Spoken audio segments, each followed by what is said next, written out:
माने इस सारी सृष्टि में मनुष्य को ही सबसे महान क्यों माना गया है, और थोड़ा उसको डिटेल से समझिए कि सारी सृष्टि में मानव को ही सबसे महान माना जाता है। क्यों? क्योंकि सारी सृष्टि जो है वो इंस्टिंक्टिवली जीती है, लेकिन मानव अकेला एक ऐसा प्राणी है जो अपनी बुद्धि से जीता है। मान लीजिए कोई एक बकरी है,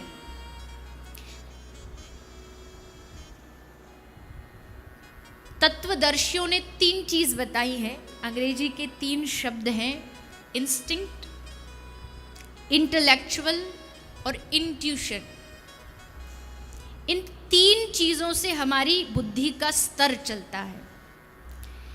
जैसे एक बकरी है, उस बकरी के सामने आप घास रखो, वो खा लेगी, लेकिन वहीं आप उसके सामने घास को हटा करके मांस रख दो तो वो नहीं खाएगी, क्योंकि बकरी इंस्टिंक्टिवली जीती है। जो उसको प्रकृति ने उसका स्वभाव बनाया है वो वैसे जीती है। मर जाएगी लेकिन मांस नहीं खाएगी। शेर के सामने आप घास रख दो, वो घास नहीं खाएगा, क्योंकि प्रकृति ने उसको ऐसा बनाया है। लेकिन मानव जो जीता है वो इंस्टिंक्ट के साथ जीता है।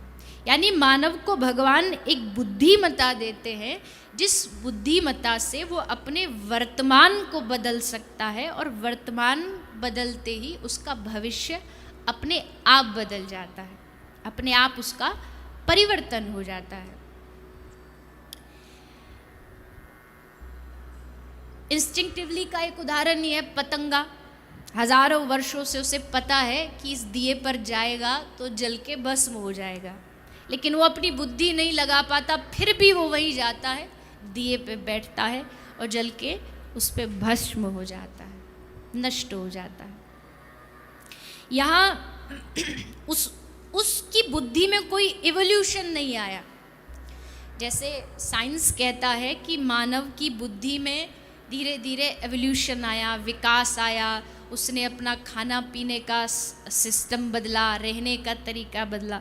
वो एवोल्यूशन जरूरी है। एवोल्यूशन नहीं हो रहा पशु बुद्धि में, मानव में हो सकता है। मानव की बुद्धि विकास हो सकती है, और एवोल्यूशन जरूरी है, कुछ बदलाव जरूरी है।